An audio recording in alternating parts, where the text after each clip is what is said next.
Hello and welcome to The Wave from Ocean Reef, a podcast about the flow of life today and how you and I might ride with or swim against it. I'm Dan Meyer, Chaplain-in-Residence at the beautiful Ocean Reef community in Key Largo, Florida, and here's The Wave for today. One of the major beliefs that unites Christians and Jews is the conviction that there is one God, and that this God is the light of the world. The lights on our Christmas trees and on our Hanukkah candles bear witness to this core conviction.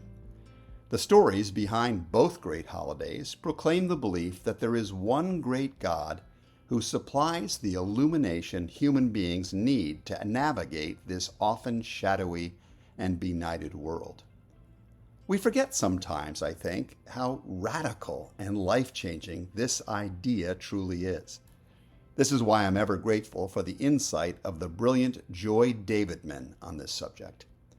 Born into a secular Jewish home and raised in the Bronx, Joy Davidman began reading at age 2.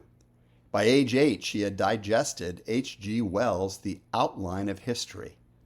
Declaring herself an atheist, this precious genius went on an intellectual and spiritual journey after that would take her far from this starting place.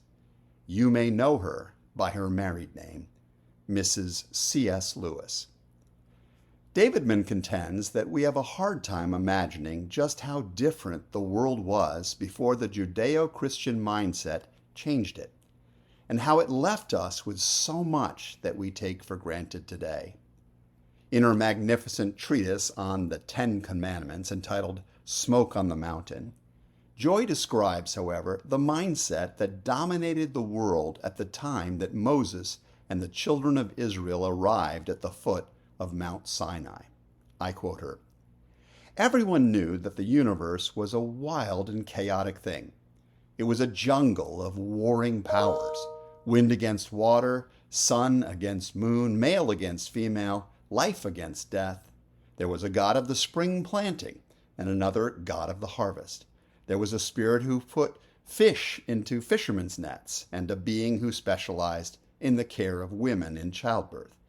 And at best, there was an uneasy truce among all these, and at worst, a battle. Now along comes a fool, Moses, an insignificant tribe of desert wanderers, the Israelites, who shout that all these processes are actually one process from a single source. The obvious many are the unthinkable one." Davidman goes on to explain how utterly transforming this monotheism was. The belief in one God, she writes, slew a host of horror. No longer did people have to live in fearful service to malign storm demons, evil jinn of sickness, blighters of the harvest, or unholy tyrants over life and death. Belief in this one God destroyed the fetishes, the totems, the beast-headed bullies of old time that so many people had spent their lives fruitlessly trusting and trying to appease.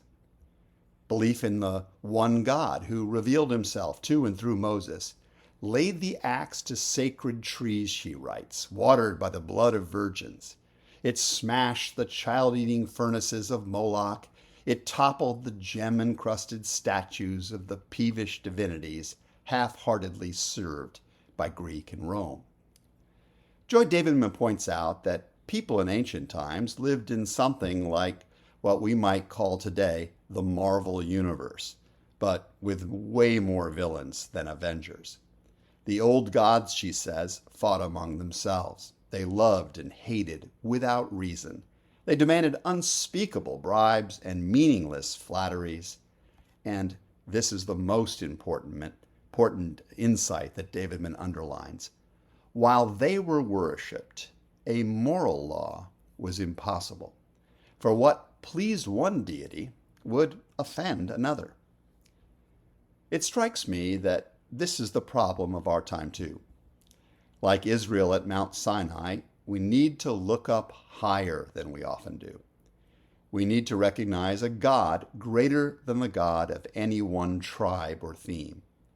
greater than any party or passion or personal interest, greater than Ukraine or Russia, Israel or Palestine, America or China.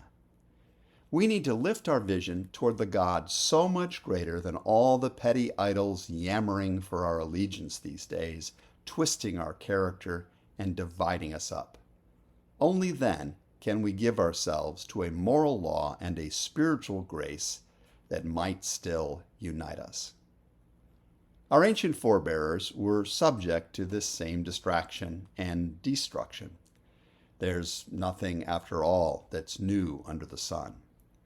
But as Davidman writes, and I quote, "Then came the knowledge of God, an almost unimaginable person, a single being, creator of heaven and earth, who could not be bribed with golden images or children burned alive, who was loving, only righteous, holy too, a being, in short, who demanded your whole heart." As this concept settled into Israel's mind, a God-ordered universe was envisioned.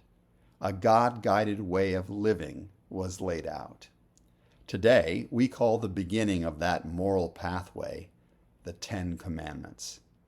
The Greek term is decalogue, or literally, the 10 life-giving words or principles. Joy Davidman calls them a shining bridge stretching between earth and heaven, with the potential to shape new kinds of culture and to point the world toward a new kind of kingdom.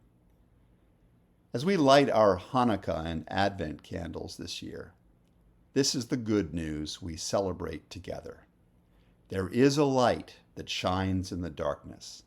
There is one great God who loves us and longs to lead us to life in all its fullness. So may we seek to walk that pathway together. That's today's Wave from Ocean Reef.